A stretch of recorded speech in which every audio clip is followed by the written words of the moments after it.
કેમ છો વિદ્યાર્થી મિત્રો? આગળના લેક્ચરમાં આપણે હેલો આલ્કેન અને હેલો એરિન સંયોજનોના વર્ગીકરણનો અભ્યાસ કર્યો.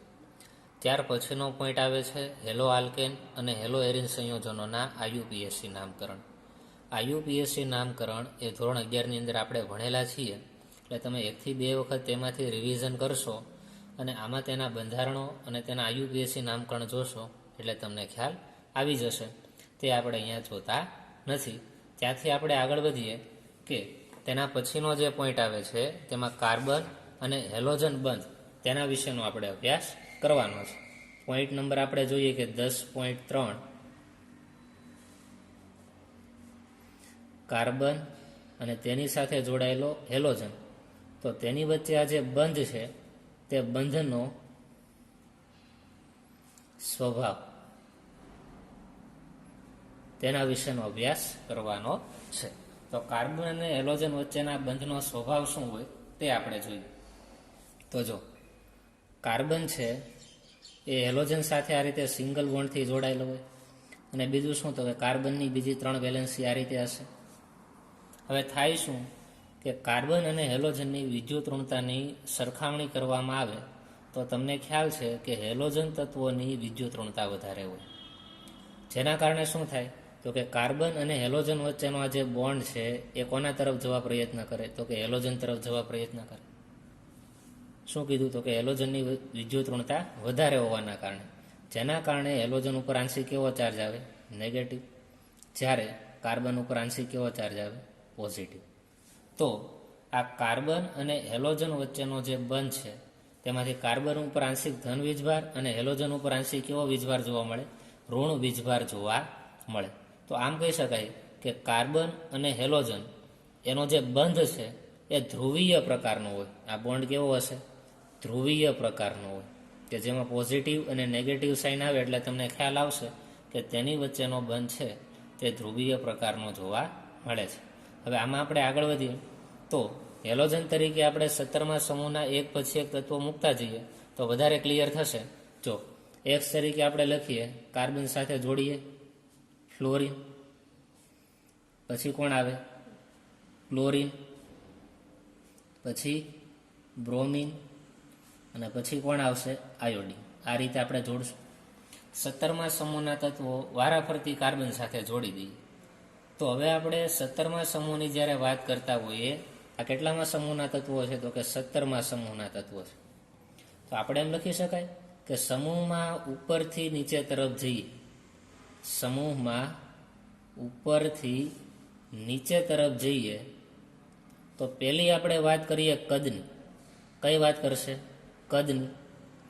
તો તમને ખ્યાલ જ છે કે સમૂહમાં જ્યારે ઉપરથી નીચે તરફ જાવ છો ત્યારે કદમાં શું થાય? વધારો. એટલે આપણે લખશું કદ કેવા થાય? વધે. પછી આગળ વધીએ, બીજો પોઈન્ટ જોઈએ, બંધ લંબાઈની વાત કરીએ. બંધ લંબાઈ. બંધ લંબાઈમાં શું થાય? કાર્બન અને ફ્લોરિન વચ્ચેની બંધ લંબાઈ કેટલી હોય અને કાર્બન અને આયોડિન વચ્ચેની આ બંધ લંબાઈ કેટલી હોય એ આપણે જાણવું છે. તો આપણે એમ કહી શકાય કે સમૂહમાં ઉપરથી નીચે તરફ જઈએ તેમ કદ વધે તેમ બંધ લંબાઈ વધે. કારણ શું? જુઓ, ફ્લોરિનનું કદ નાનું, આ રીતે આપણે લખીએ તો ફ્લોરિનનું કદ આ રીતે નાનું દર્શાવે, જ્યારે આયોડિનનું કદ કેવું હશે? મોટું. આયોડિનનું કદ કેવું જોવા મળશે? મોટું. કારણ કે આપણે ઉપરથી નીચે તરફ આવીએ એટલે કદમાં શું થવાનો છે? વધારો. તો આની વચ્ચેની જે બંધ લંબાઈ હોય અને આની વચ્ચેની બંધ લંબાઈ હોય, તો આપણે એમ કહી શકાય કે જેમ કદ વધતું જાય તેમ બંધ લંબાઈ પણ કેવી થાય? વધે. તો સમૂહમાં ઉપરથી નીચે તરફ જશું તેમ બંધ લંબાઈમાં શું થાય? વધારો. એટલે આપણે લખશું વધે. અને ત્રીજું આપણે જોઈએ બંધન એન્થાલ્પી. બંધન એન્થાલ્પી અથવા તો બંધ એન્થાલ્પી ખાલી બોલીએ. બંધ એન્થાલ્પી એટલે શું કહી શકાય તો કે બંધને તોડવા માટે આપવી પડતી ઓછામાં ઓછી ઉર્જા. તો કયો બોન્ડ ઇઝીલી તૂટે? કાર્બન અને ફ્લોરિન વચ્ચેનો બોન્ડ ઇઝીલી તૂટશે કે કાર્બન અને આયોડિન વચ્ચેનો બોન્ડ ઇઝીલી તૂટશે? તો આપણે કહી શકાય કે જેમ કદ વધે તેમ બંધ લંબાઈ વધે, એટલે આની લંબાઈ વધી જશે બંધની. આની બંધ લંબાઈ ઓછી હોય. જો કાર્બન અને ફ્લોરિન વચ્ચેની બંધ લંબાઈ ઓછી હોય, જ્યારે કાર્બન અને આયોડિન વચ્ચેની બંધ લંબાઈ કેવી હોય? વધારે હોય. જેના કારણે શું થાય? જેટલી બંધ લંબાઈ વધુ તેટલો ઇઝીલી તમે તે બંધને તોડી શકો. અહીંયા કાર્બન અને ફ્લોરિન ખૂબ નજીક નજીક જોડાયેલા હોય, કારણ કે તેની બંધ લંબાઈ ખૂબ ઓછી છે, માટે તેને તોડવો મુશ્કેલ પડે. જ્યારે કાર્બન અને આયોડિનની વાત કરીએ તો આયોડિનનું કદ વધારે હોવાના કારણે તેની બંધ લંબાઈ વધે, માટે કાર્બન અને આયોડિન વચ્ચેનું થોડાક અંતરમાં વધારો થાય, જેના કારણે તમે કાર્બન અને આયોડિન વચ્ચેનો બોન્ડ ઇઝીલી તોડી શકો, જ્યારે કાર્બન અને ફ્લોરિનનો બોન્ડ ઇઝીલી તોડી શકતા નથી. તો એમ કહી શકાય કે સમૂહમાં ઉપરથી નીચે તરફ જઈએ તેમ બંધ એન્થાલ્પી કેવી થાય તો કે ઘટે. તમે ઓછી ઉર્જા આપશો ને તોય તૂટી જશે. અહીંયા કાર્બન અને ફ્લોરિનને તોડવા માટે વધારે ઉર્જાની જરૂર પડે. જેમ ધીરે ધીરે નીચે જતા જાવ આને ઓછી ઉર્જાની જરૂર પડશે, એના કરતાં ઓછી ઉર્જા આને જરૂર પડશે, અને સૌથી ઓછી ઉર્જા આ બોન્ડને તોડવા જોશે. તો બંધ એન્થાલ્પીમાં શું થયો? ઘટાડો થશે. તો કદ વધે, બંધ લંબાઈ શું થાય? વધે. બંધ એન્થાલ્પી કેવી થાય? ઘટે. અને છેલ્લો પોઈન્ટ આપણે જોઈ લઈએ કે દ્વિધ્રુવીય ચાક માત્રા. દ્વિધ્રુવીય ચાક માત્રા. દ્વિધ્રુવીય ચાક માત્રાની વાત કરશું તો સમૂહમાં ઉપરથી નીચે તરફ જઈએ તેમ દ્વિધ્રુવીય ચાક માત્રામાં પણ શું થાય? ઘટાડો થાય. બરાબર. આ 4 પોઈન્ટ તમને ખાસ ખબર હોવા જોઈએ. એ કાર્બન અને હેલોજન વચ્ચેનો બંધ છે કેવો છે તો કે ધ્રુવીય છે. કાર્બન સાથેના હેલાઇડ સંયોજનો બનાવીએ, કાર્બન ફ્લોરાઇડ, ક્લોરાઇડ, બ્રોમાઇડ અને આયોડાઇડ. તો સમૂહમાં ઉપરથી નીચે તરફ જઈએ તેમ આનું કદ કેવું હશે? નાનું હશે. જેમ ઉપરથી નીચે તરફ જશો તેમ કદમાં શું થશે? વધારો થાય. બીજું, બંધ એન્થાલ્પીની વાત કરીએ તો, બંધ લંબાઈની વાત કરીએ તો કાર્બન અને ફ્લોરિન વચ્ચેની બંધ લંબાઈ ઓછી હોય, પણ ઉપરથી નીચે તરફ જઈએ તેમ બંધ લંબાઈ કેવી થાય? વધે. બીજું, બંધ એન્થાલ્પી. તો આ બોન્ડથી ઇઝીલી તૂટે, આ બોન્ડને તમે ઇઝીલી તોડી શકતા નથી, માટે ઉપરથી નીચે તરફ જાઓ તેમ બંધ એન્થાલ્પી કેવી થાય? ઘટે. અને દ્વિધ્રુવીય ચાક માત્રામાં શું થાય? ઘટાડો જોવા મળશે. આ ધ્રુવીય કયો અથવા તો તેને પોલાર પણ કહી શકો. કેવો કહેવાય?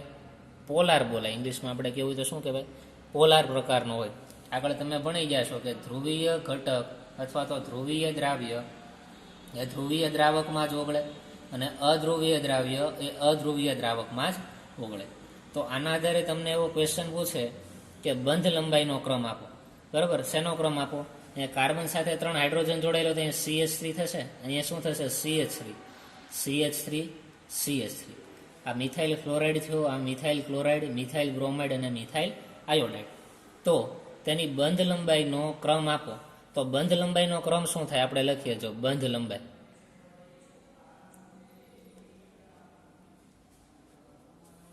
સમૂહમાં ઉપરથી નીચે તરફ જઈએ બંધ લંબાઈ કેવી થાય? વધે. તો આની ઓછી હશે, એના કરતાં વધારે આની, એના કરતાં વધારે આની, એના કરતાં વધારે મિથાઇલ આયોડાઇડની થાય. તો આ રીતે લખી શકાય કે બંધ લંબાઈનો ક્રમ મિથાઇલ ફ્લોરાઇડ એની બંધ લંબાઈ ઓછી હોય, એના કરતાં વધારે મિથાઇલ ક્લોરાઇડ, એના કરતાં વધારે મિથાઇલ બ્રોમાઇડ, અને સૌથી વધારે બંધ લંબાઈ કોની હશે તો કે મિથાઇલ આયોડાઇડની હોય. તો આ બંધ લંબાઈનો ક્રમ ખ્યાલ આવી ગયો. બીજો આપણે જોઈએ બંધ એન્થાલ્પી. બીજો ક્રમ જોઈએ બંધ એન્થાલ્પી.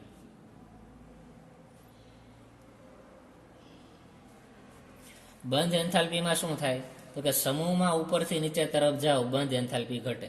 તો આની વધારે હશે, આની ઘટશે, આની ઘટશે, આની સૌથી ઓછી ઘટશે. તો સૌથી વધારે પ્રમાણે જોવા જઈએ તો મિથાઇલ ફ્લોરાઇડ છે તેની બંધ લંબાઈ, અહીંયા ધ્યાન રાખજો, જો બંધ લંબાઈમાં શું અહીંયા લેસ ધેન આવશે ને, આની બંધ લંબાઈ ઓછી હોય, સૌથી વધારે બંધ લંબાઈ મિથાઇલ આયોડાઇડની વધારે, અહીંયા ગ્રેટર ધેન નહીં આવે, શું આવશે અહીંયા? Less than. સૌથી ઓછી બંધ લંબાઈ આની, એના કરતાં વધારે આની, એના કરતાં વધારે આની થશે, અને એના કરતાં વધારે આની થશે. વધે છે એમ છે ને, એટલે અહીંયા શું આવશે? લેસ ધેન આવશે. ભૂલ થઈ એક, એટલે ધ્યાન રાખજો, એ મિસ્ટેક છે. અહીંયા શું આવશે? લેસ ધેન આવશે. સૌથી વધુ બંધ લંબાઈ કોની હોય? મિથાઇલ આયોડાઇડની હોય. અને સૌથી ઓછી બંધ લંબાઈ કોની હોય? મિથાઇલ ફ્લોરાઇડની જોવા મળશે. બંધ એન્થાલ્પીમાં આના કરતાં વિરુદ્ધ થશે કે મિથાઇલ ફ્લોરાઇડને ઇઝીલી તમે તોડી ન શકો, એટલે સૌથી વધુ બંધન એન્થાલ્પી હોય મિથાઇલ ફ્લોરાઇડની હોય, એના કરતાં ઓછી કોની હોય? મિથાઇલ ક્લોરાઇડ, એના કરતાં ઓછી મિથાઇલ બ્રોમાઇડ, અને સૌથી ઓછી બંધ એન્થાલ્પી હોય મિથાઇલ આયોડાઇડની. આ બોન્ડને તમે થોડીક એવી ઉર્જા આપશો ને તોય તૂટી જશે, માટે તેની બંધ એન્થાલ્પી સૌથી ઓછી થઈ.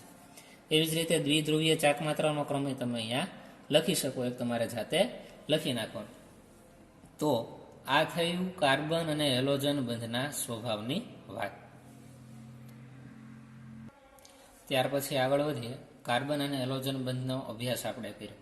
તેના પછીનો આપણે જે પોઈન્ટ જોવાનો છે તે હેલો આલ્કેન સંયોજનોની બનાવટનો પોઈન્ટ આવશે. ટેક્સ્ટ બુકની અંદર 10.4 નો મુદ્દો છે. શું છે? હેલો આલ્કેન સંયોજનોની બનાવટ. હેલો આલ્કેન સંયોજનોની બનાવટ. હેલો આલ્કેન સંયોજનો કઈ રીતે બનાવી શકાય તે આપણે અહીંયા જોવાનું છે. હવે જે પોઈન્ટ આવશે એ ખૂબ મહત્વના પોઈન્ટ આવશે. આપણે શું જોવાનું છે? હેલો આલ્કેન બનાવવાનો છે.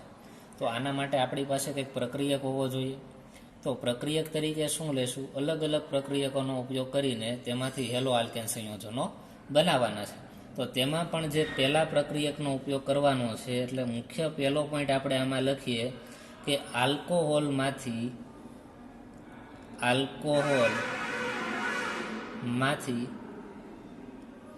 હેલો આલ્કેનની બનાવટ. હેલો આલ્કેનની બનાવટ. તો આના ઉપરથી તમને એ ખ્યાલ આવશે કે પ્રક્રિયક આપણે શું થઈ જશે? આલ્કોહોલ. આલ્કોહોલમાંથી આપણે શું બનાવશું? હેલો આલ્કેન બનાવશું. તો આલ્કોહોલ માટે આપણે આ રીતે લખી શકાય, ROH, અને આપણે શું કહેશું? આલ્કોહોલ. અને આલ્કોહોલમાંથી આપણે બનાવવાનો શું છે? તો કે હેલો આલ્કેન. તો હેલો આલ્કેન માટે RH આ રીતે લખીએ છીએ.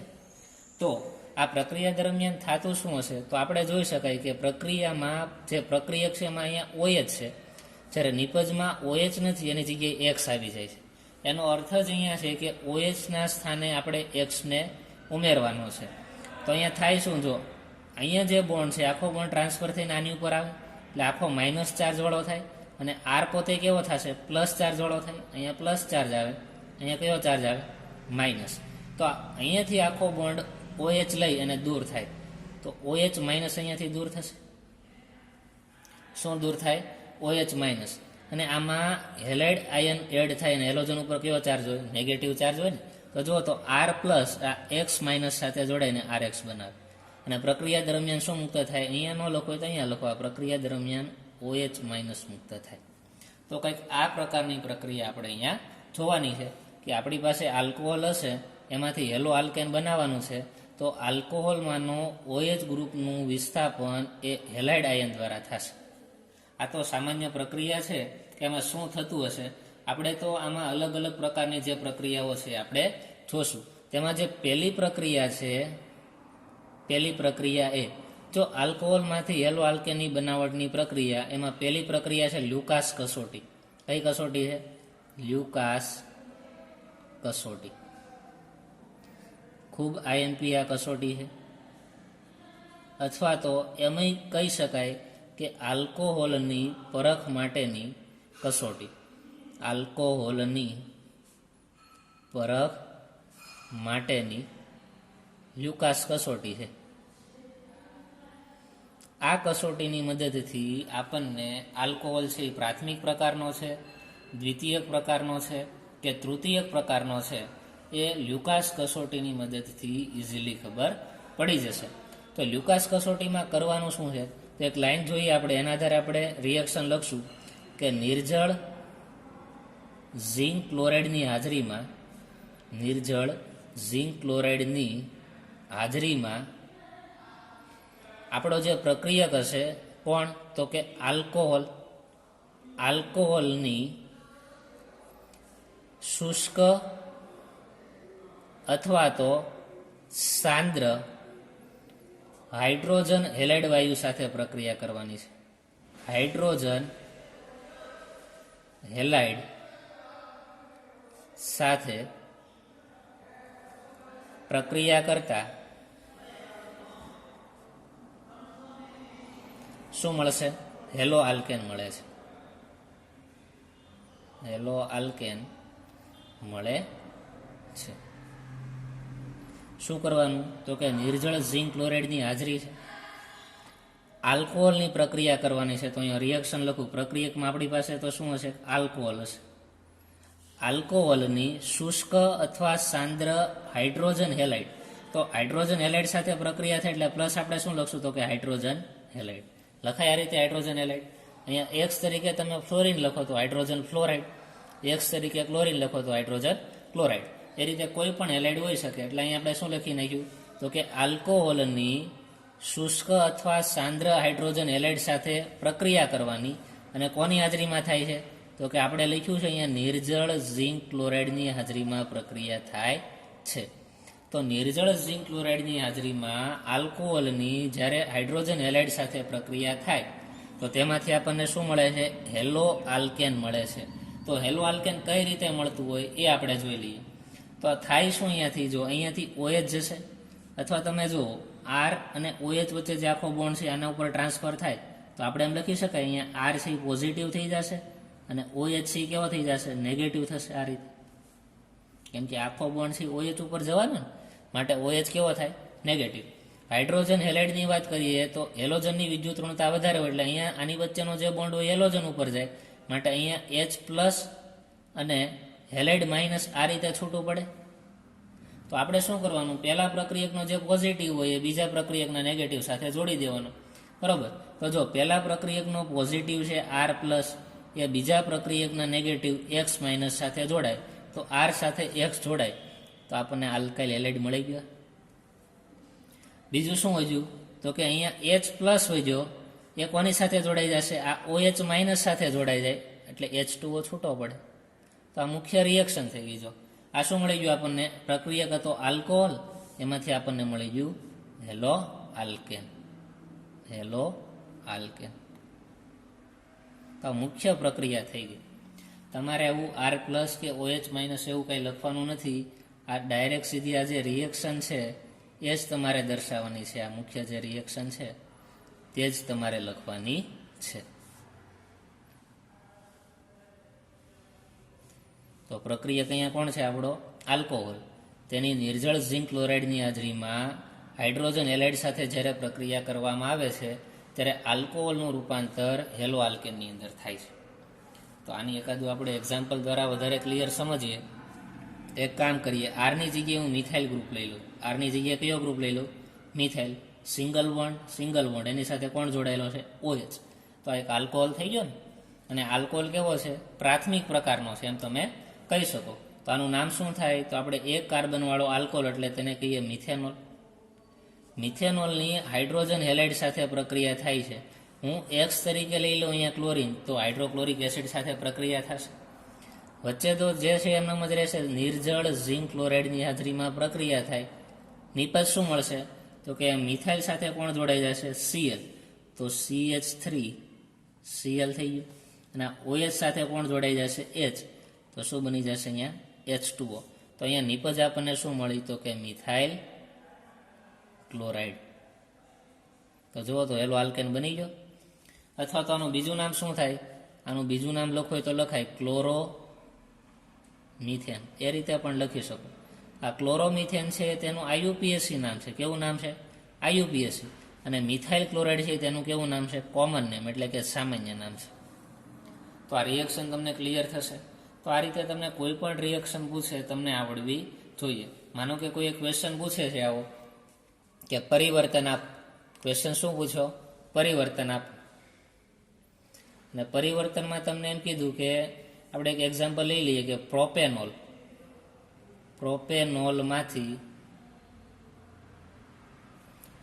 પ્રોપેનોલમાંથી પ્રોપાઇલ ક્લોરાઇડ બનાવો.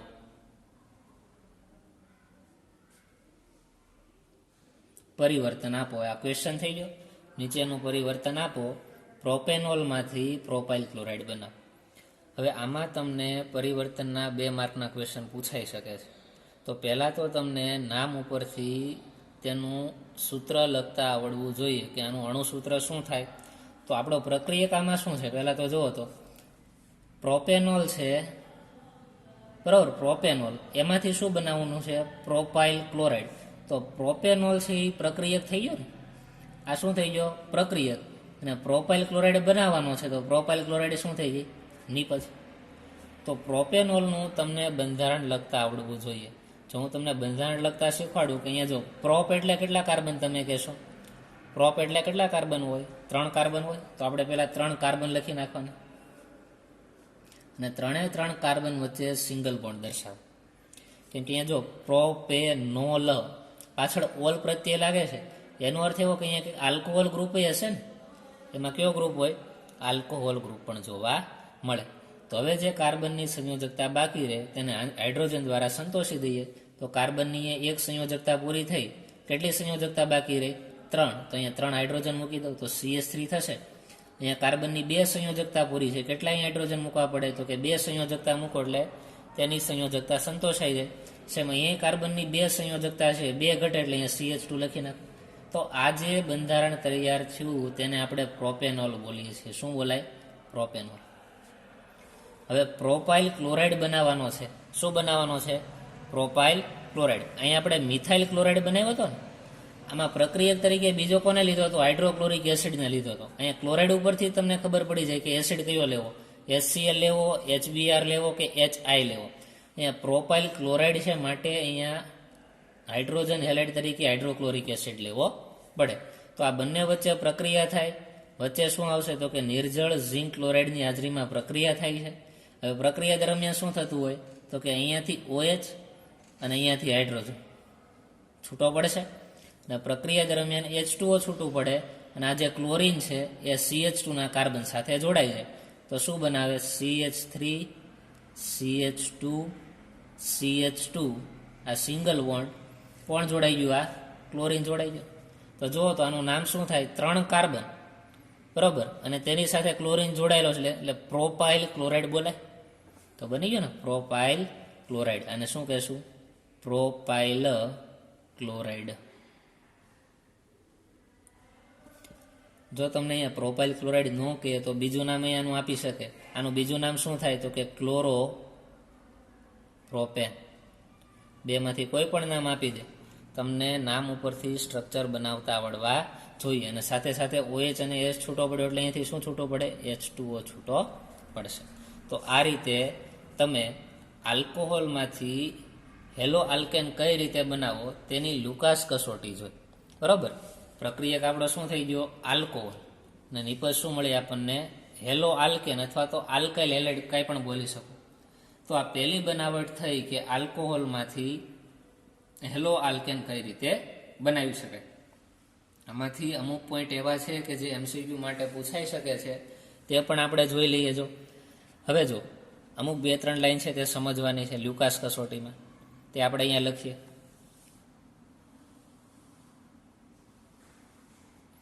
લ્યુકાસ કસોટીની વાત કરીએ તો આ જે પદ્ધતિ છે તેમાં આલ્કોહોલના તો આપણને ખબર છે પ્રાઇમરી, સેકન્ડરી અને ટર્સરી, એટલે કે પ્રાથમિક, દ્વિતીયક અને તૃતીયક એમ 3 પ્રકારના આલ્કોહોલ હોય.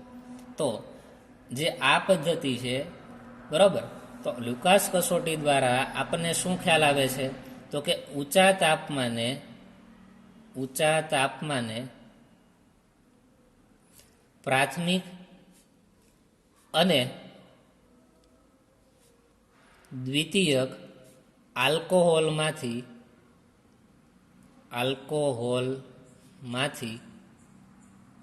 હેલો આલ્કેન મળે છે. શું મળે છે? હેલો આલ્કેન મળે છે.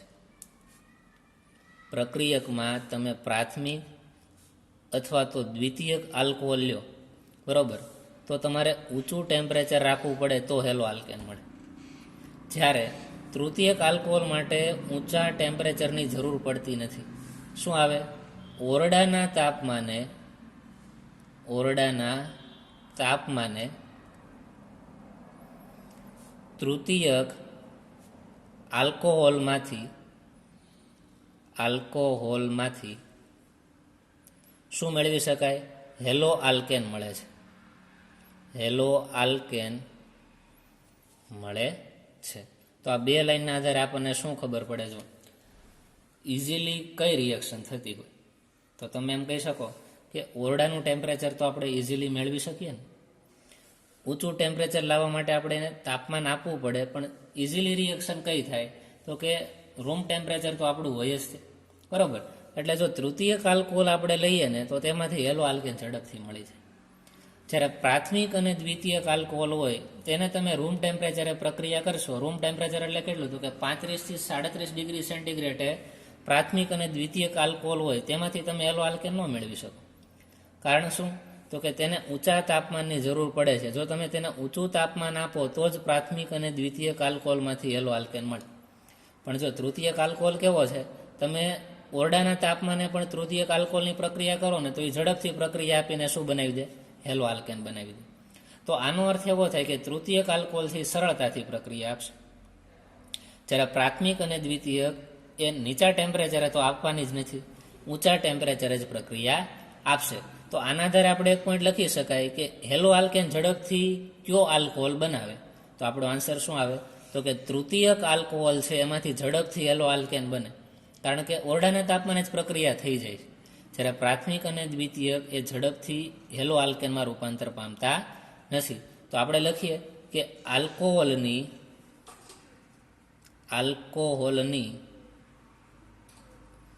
હેલો એસિડ એટલે શું કહેવાય? તો કે હાઇડ્રોજન હેલાઇડ થયું ને. હેલો એસિડને બીજી રીતે કેવું શું બોલાય? Hydrogen halide. HX બોલીએ છીએ ને, અહીં જો HCl છે તો આ શું છે? હાઇડ્રોજન હેલાઇડ અથવા તો હેલો એસિડ બોલાય. આલ્કોહોલની હેલો એસિડ સાથેની સક્રિયતાનો ક્રમ જો જોવામાં આવે, સક્રિયતાનો ક્રમ જો લખવામાં આવે તો ઝડપથી જે પ્રક્રિયા આપે ને એ વધુ સક્રિય હોય. તો તમે સીધું કહી શકો કે તૃતીયક આલ્કોહોલ છે ને ઝડપથી પ્રક્રિયા આપે. તો સૌથી વધારે સક્રિય કયો હશે? 3 ડિગ્રી આલ્કોહોલ હોય. એના કરતાં ઓછો સક્રિય કયો હોય? તો કે 2 ડિગ્રી આલ્કોહોલ. અને સૌથી ઓછો સક્રિય કયો હોય? તો કે પ્રાથમિક આલ્કોહોલ. એટલે કે જો 3 ડિગ્રી આલ્કોહોલ હોય ને એ નીચા ટેમ્પરેચરે પણ ઝડપથી હેલો આલ્કેન બનાવી દે. 2 ડિગ્રી આલ્કોહોલ છે ને થોડુંક વધારે ટેમ્પરેચર આપવું પડે, અને 1 ડિગ્રી આલ્કોહોલને તેના કરતાં પણ વધારે ટેમ્પરેચર આપવું પડે. હવે જો આ લ્યુકાસ કસોટી છે એ પ્રયોગશાળાની અંદર જ્યારે કરવામાં આવે અને તમને એવો પ્રશ્ન પૂછે કે તમને આપેલો આલ્કોહોલ એ પ્રાથમિક છે, દ્વિતીયક છે કે તૃતીયક છે, એ કઈ રીતે ખબર પડે? તો એ પ્રયોગ દ્વારા ખબર પડે. તો જો લ્યુકાસ કસોટી કરીએ ત્યારે શું કરવું પડે? તો કે આપણે શું લીધી છે? Test tube. શું લીધું હોય? આ રીતે એક ટેસ્ટ ટ્યુબ હોય, બરાબર. હવે આ ટેસ્ટ ટ્યુબની અંદર તમે પ્રક્રિયક શું મેળવો છો? પહેલા જો પહેલો પ્રક્રિયક આપણો કયો છે? તો કે આલ્કોહોલ છે. પહેલો પ્રક્રિયક આમાં કયો ઉમેરશો? આલ્કોહોલ. તો આની અંદર આપણે શું એડ કર્યું હશે? આલ્કોહોલ એડ કર્યો હશે. હવે આલ્કોહોલ છે પ્રાથમિક છે, દ્વિતીયક છે કે તૃતીયક એ આપણને ખબર નથી. બીજું તમે આની અંદર શું એડ કર્યું હોય? તો કે હાઇડ્રોજન હેલાઇડ. આની અંદર બીજું એડ આપણે કરેલું હોય હાઇડ્રોજન હેલાઇડ, એટલે કે HCl હોય, HBr હોય, કોઈ પણ હોય, બરોબર. અને બીજું શું અંદર? નિર્જળ ઝિંક ક્લોરાઇડ હોય. હવે જ્યારે આલ્કોહોલ આની અંદર એડ કરો છો અને સાથે સાથે તેમાં હાઇડ્રોજન હેલાઇડ એડ કરો છો અને નિર્જળ ઝિંક ક્લોરાઇડની હાજરી હોય અને તમને એવો ક્વેશ્ચન પૂછે કે અહીંયા જે આલ્કોહોલ તમે ઉમેર્યો એ પ્રાથમિક છે, દ્વિતીયક છે કે તૃતીયક, એ તમે કોના આધારે નક્કી કરી શકો? તો સાવ ઇઝી મેથડ છે. જો આમાં તમારે ટેસ્ટ ટ્યુબનું અવલોકન કરવાનું આવે. પહેલાં તો તમે પ્રક્રિયા તો કરી જ નાખી છે કે તમને લેબની અંદર એક આલ્કોહોલ આપેલો છે સાહેબે, પણ તમને ખબર નથી કે એ આલ્કોહોલ છે એ પ્રાથમિક છે, દ્વિતીયક છે કે તૃતીયક છે. અને તમને સરે ક્વેશ્ચન પૂછ્યો કે આપેલો આલ્કોહોલ એ કયા પ્રકારનો છે, તમારે પ્રયોગ કરીને કહેવાનું છે. તો આ લ્યુકાસ કસોટી આપણે કરવી પડે કે લ્યુકાસ કસોટી પ્રમાણે પહેલાં આપેલો આલ્કોહોલ આપણે આ ટેસ્ટ ટ્યુબમાં ઉમેરી દઈએ અને સાથે સાથે હાઇડ્રોજન હેલાઇડને આમાં ઉમેરી દઈએ અને શું કરીએ? તો કે નિર્જળ ઝિંક ક્લોરાઇડની હાજરીમાં પ્રક્રિયા કરીએ. તો તેના આધારે આપણને કેમ ખબર પડશે કે આમાં પ્રાથમિક છે, દ્વિતીયક છે કે તૃતીયક છે? તો જો આ બેને જ્યારે તમે મિક્સ કરો છો અને જો અહીંયા તમને સપાટી ઉપર, ટેસ્ટ ટ્યુબની સપાટી ઉપર આ રીતે તેલી બિંદુ જોવા મળે. કેવા બિંદુ જોવા મળે? તેલી બિંદુ. તમે ઓબ્ઝર્વેશન કરશો ને ટેસ્ટ ટ્યુબનું, આનું અવલોકન કરો અને તમને શું જોવા મળે? તેલી બિંદુ ટેસ્ટ ટ્યુબમાં જોવા મળે. તમે અવલોકન કર્યું અને શું જોવા મળ્યું? તેલી બિંદુ જોવા મળ્યા. તો તમારે એમ સમજવાનું કે આ તેલી બિંદુ છે એનો અર્થ એવો થાય કે અહીંયા આપેલો આલ્કોહોલ છે તૃતીયક આલ્કોહોલ છે. કેવા પ્રકારનો આલ્કોહોલ છે? તૃતીયક આલ્કોહોલ છે. માનો કે તેલી બિંદુ મળતા નથી, તો 5 મિનિટ પછી માનો કે અહીંયા જે મિશ્રણ છે એ દૂધિયું થઈ ગયું. કેવું થઈ ગયું? 5 મિનિટ પછી મિશ્રણ કેવું થાય? મિશ્રણ દૂધિયું થાય તો તમારે એમ સમજવાનું કે આપેલો આલ્કોહોલ છે એ કેવા પ્રકારનો છે? સેકન્ડરી, એટલે કે દ્વિતીયક આલ્કોહોલ છે. અને જો મિશ્રણમાં કાંઈ ફેરફાર ન થાય, આ બેને તમે મિક્સ કરો છો અને મિશ્રણ આખું ચોખ્ખું જ રહે. મિશ્રણ કેવું રહે? તો કે મિશ્રણ સાવ ચોખ્ખું, એટલે કે ક્લિયર રહે, એમાં કાંઈ રંગમાં પણ ચેન્જ આવે નહીં. તો આપણે એમ કહેશું કે અહીંયા જે આલ્કોહોલ જોવા મળશે એ પ્રાથમિક આલ્કોહોલ હોય. કેવા પ્રકારનો આલ્કોહોલ હોય? પ્રાથમિક પ્રકારનો આલ્કોહોલ હોય છે. તો તમને પ્રશ્ન પૂછે કે લ્યુકાસ કસોટી દ્વારા આલ્કોહોલની પરખ કરો, તો તમને પ્રાથમિક છે, દ્વિતીયક છે કે તૃતીયક છે, તમે આ પ્રયોગ કરશો તો તેના દ્વારા ખ્યાલ આવી જશે. આ એમસીક્યુ માટેના મહત્વના પોઈન્ટ થઈ જાય કે તૃતીયક આલ્કોહોલ માટે ઓબ્ઝર્વેશનમાં તમને શું જોવા મળે? તો કે તેલી બિંદુ જોવા મળે. દ્વિતીયક આલ્કોહોલ હોય તેવું ક્યારે સાબિત કરી શકો? તો કે ટેસ્ટ ટ્યુબમાં મિશ્રણમાં 5 મિનિટ પછી જો જોઈએ અને મિશ્રણ આખું દૂધિયું થાય તો દ્વિતીયક આલ્કોહોલની હાજરી સૂચવે છે.